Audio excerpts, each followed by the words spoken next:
but especially 総合政策部 Policy Studies Department is a training ground for developing problem solvers.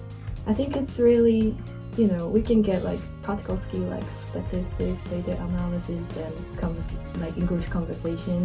So it's really helpful. The biggest culture shock I got was when I first came, and the first time I saw Japanese-style toilets. 皆さんこんにちは、あやねです。エリカベスです。イメリアルです。今回の企画はこちら。先生インタビュー、グレイ先生にインタビューしてみた。イエーイということで、今回は津田塾大学総合政策学部での教授をされているグレイ先生にインタビューをしていきたいと思います。Thank you so much for coming today. You're very welcome. Yeah, we've been looking forward to interview.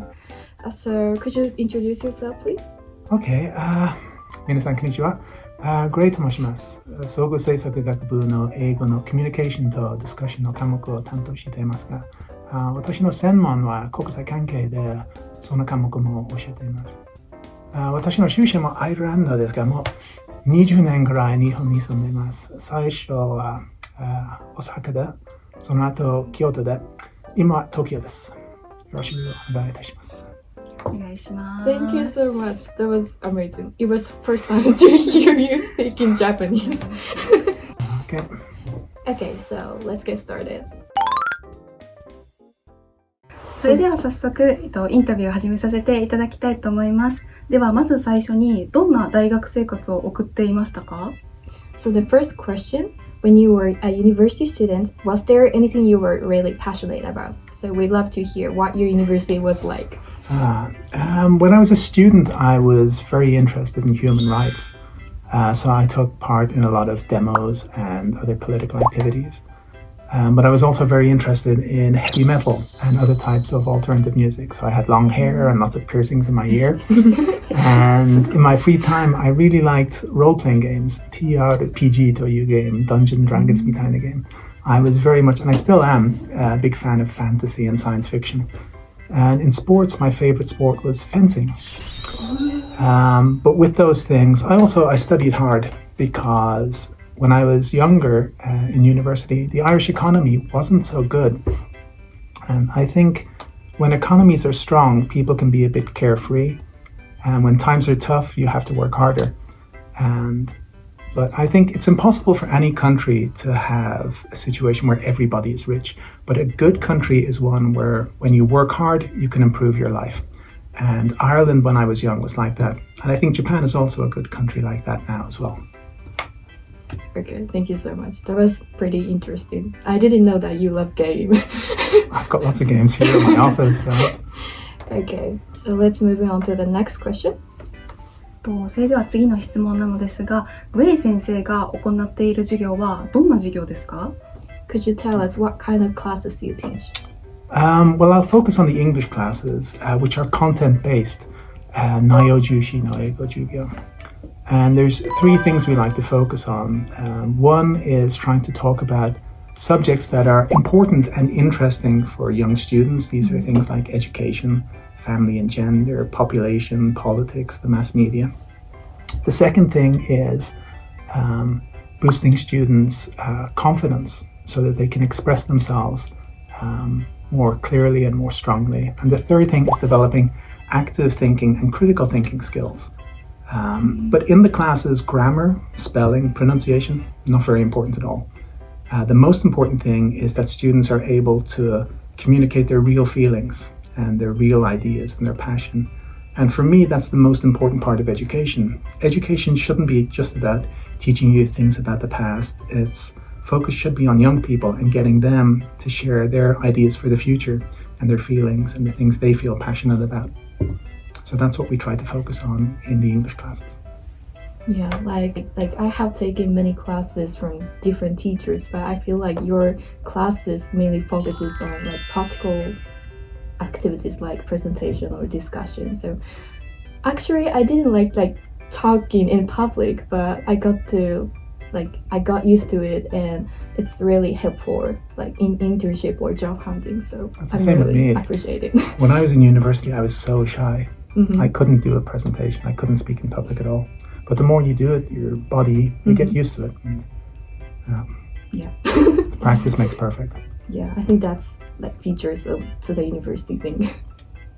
Okay, so let's move on to the next question. 次の質問なんですが、先生の研究分野について教えてほしいです。So could you tell us about your research field? Okay, I'm interested in human security and peace studies. And when I was doing my hakasei, my PhD, the topic was Nihon no Boei Sangyo, the defense industry. But then when I came to Tsuda, a women's university, I changed my focus to gender violence. That was things like domestic violence and jinshin baibai, human trafficking.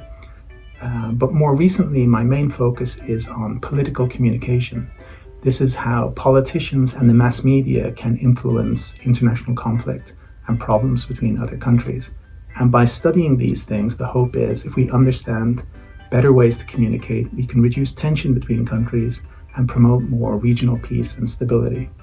So that's the focus of my research at the moment. Okay. So this is really like personal question, but what made you interested in gender issues? I have two daughters. Mm-hmm.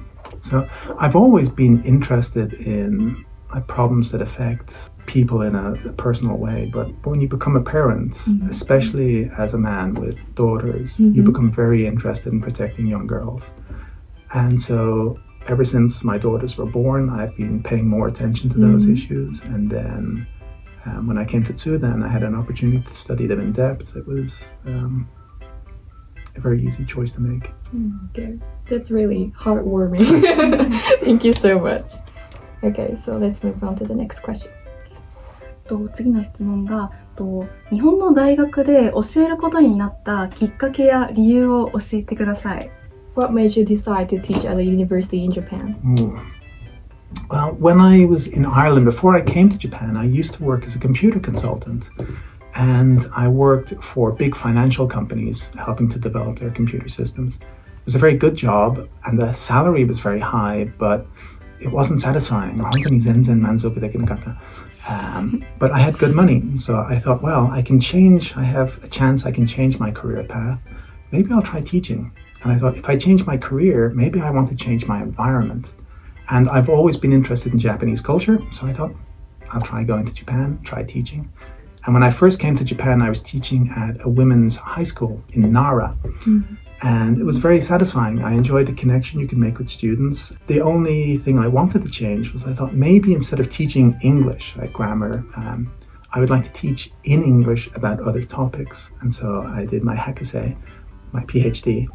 And then I began teaching at universities in Kyoto and Osaka, and teaching content-based classes and about international relations. Then I had an opportunity to come to Tokyo to Sogo Seisaku, College of Policy Studies. And the College of Policy Studies is about social problems affecting Japanese society. And I thought, being able to teach in English about those wide variety of different topics that affect Japanese society, that would be perfect. And so that's why I came. And it has been incredibly satisfying. That's pretty interesting. Like, this is really my personal interest, but like, have you ever like faced any culture shock in Japan? Lots of them. The biggest culture shock I got was when I first came, and the first time I saw Japanese-style toilets. I thought it was just a broken toilet. I thought, what happened to the toilet? Maybe it's being fixed, it was broken and they're fixing it. And then I went to the next toilet, it was the same. I thought, no, this is really a different country. But there's many different types of culture shock. The ones that you meet at the beginning when you go to a new country, they're usually more interesting. But the deeper culture shock is the one that you get after 1 year or 6 months, and you realize that when you understand deeper culture, the way people communicate and the values they have that are different. And so many people who come from Europe, and especially from America, Japanese values and American values can be very different. Group culture and individual culture. But for me, Ireland is a very family-focused and kind of traditional society a little bit. And so it wasn't such a shock. The Japanese values and Japanese society in general, it's very comfortable for me. Yeah. Okay. Thank you so much. では、津田塾大学のような日本の女子大についてどのように思いますか？ So what do you think about women's university like Tsuda in Japan? So recently a lot of people are saying women's universities are old-fashioned and they're not necessary. That's simply wrong. If you look at last year, the global gender equality ranking, Japan came 118 out of 148 countries. That's the bottom 20%. And many people think it's not such a serious problem because generally living in Japan is very nice as a young woman. The reason Japan scores so low is because it has very bad gender representation in politics and business. And even now we have Ms. Takaichi, first female prime minister, but her cabinet has 18 ministers and only 2 of them are women. So this is a situation that needs to change. And I think women's universities like Tsuda have a very important role in trying to increase that level of gender equality and gender balance. But apart from that, there's a huge amount of research that shows for young women, it's very important or a great benefit if they spend part of their education in an all-female environment. That could be junior high school or university. But doing that really boosts their confidence. It helps them develop their communication skills and it helps them build a stronger peer network among their friends and gives them support for issues that especially affect young women. So I think there's a lot of different ways where universities like Tsuda are very important for promoting not just the welfare of Japan, but making Japan a stronger country in the future.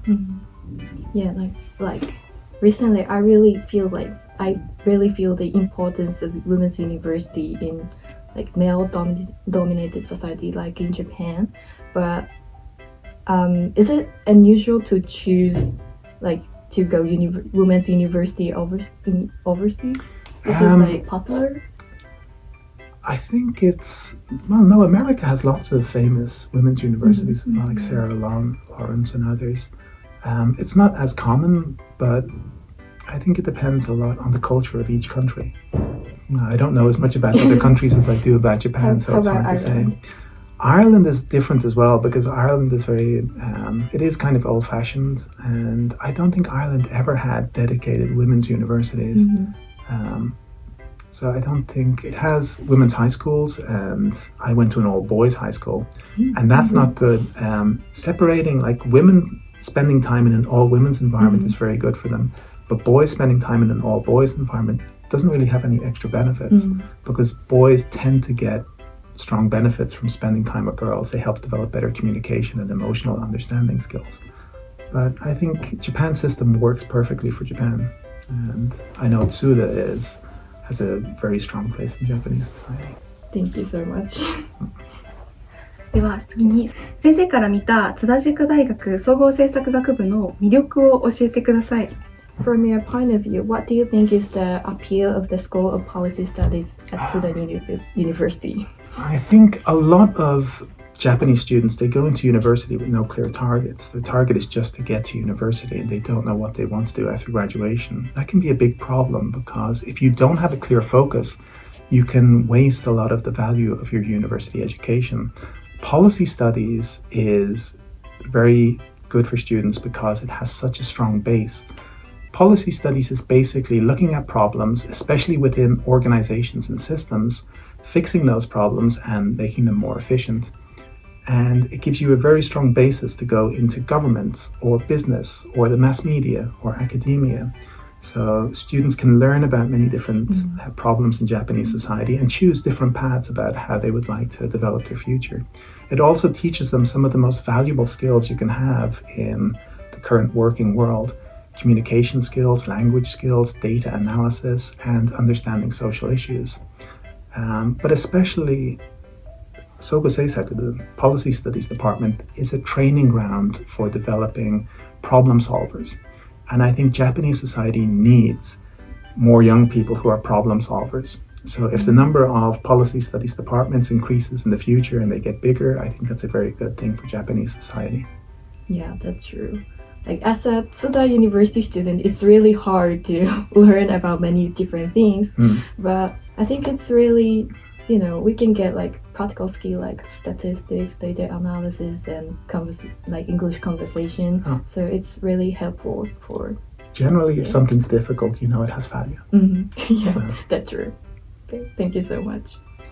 Okay, so the final question. では最後に、メリアルでは主に高校生、大学受験を控えている受験生に向けて動画を発信しています。この動画を見てくれている高校生に向けて一言お願いします。Medial mainly shares videos for high school students preparing for university entrance exams. Do you have a message for the high school students? The world is a difficult place. It's not just Japan. The whole world is difficult. I think high school students mightn't know this, but looking back on the last 20, 30 years, the world now is in kind of a crazy place. But difficult times mean changing times, and changing times mean opportunities. And if young people can think carefully about their future, there's a lot of opportunities they can have. I would say there's 3 things I'd advise them to do. One is to have a clear target. If you have a target for your future, it allows you to work hard. It gives you motivation to study. And that target might change. Maybe after 3 or 4 years, you think, no, I want to do something different. But as long as you have a target, it gives you a reason to work hard. And if you don't, you'll do things chutahamba. And the second thing I would say is to set those targets high. We want to take easy paths, but we know the more difficult path will make us stronger. But also, when you have a high target, it's easy to switch down to a lower one. And it's much harder to go the other way. For example, if you say, set your target, I want to be a business consultant. And then afterwards you think, I don't like this. I'd like to work in a flower shop. That's easy to do. But if you think, maybe I'd like to work in a flower shop, and then after you think, the salary's not great, maybe I should be a business consultant, it's much higher to jump up your target. So setting a high target is always a good thing. And the third thing I would say, probably the most important, is don't be afraid of failure. Nobody likes to fail. Nobody likes to run into problems. But failure isn't a bad thing. Failure means growth. And there's maybe 3 types of people. There are people who succeed easily. There's people who fail and then they just give up. And then there's people who fail and they keep on trying. And as you get older, this is something you see as you get a little bit older, and you notice that the people who have the biggest impact in organizations and in society, these are the people who overcame big challenges in their life. And so I think there's a problem sometimes with SNS culture, that we admire success, we admire fame, we admire popularity. And we shouldn't admire successful people. We should admire people who overcame big challenges, because those are the most interesting people, and they're the ones that have a huge impact on society. I would say that, of course, as a high school student, you don't want to fail things. You don't want to run into problems. But if you do, don't be afraid of the failure. Just keep on trying and try to overcome your challenges. And if you run into problems and you can overcome those problems, you'll be stronger than 90% of people in the world. Thank you. That was really inspiring for us as well. Thank you so much. You're welcome. 本日も最後までご視聴いただきありがとうございます。今回はグレイ先生にインタビューをしました。出演していただきありがとうございました。ありがとうございました。グレイ先生、出演してみていかがだったでしょうか？正直に言うとカメラが苦手で、インタビューはあんまり好きじゃありません。でも学生さんと話すのは好きなので、君たちとお話してできて嬉しかったです。ありがとうございました。Thank you so much for your cooperation today. Very welcome. Even though you don't like talking in public. But I like talking to students. So. Okay. この動画がいいなと思った方はチャンネル登録や高評価をよろしくお願いします。また次の動画でお会いしましょう。バイバイ。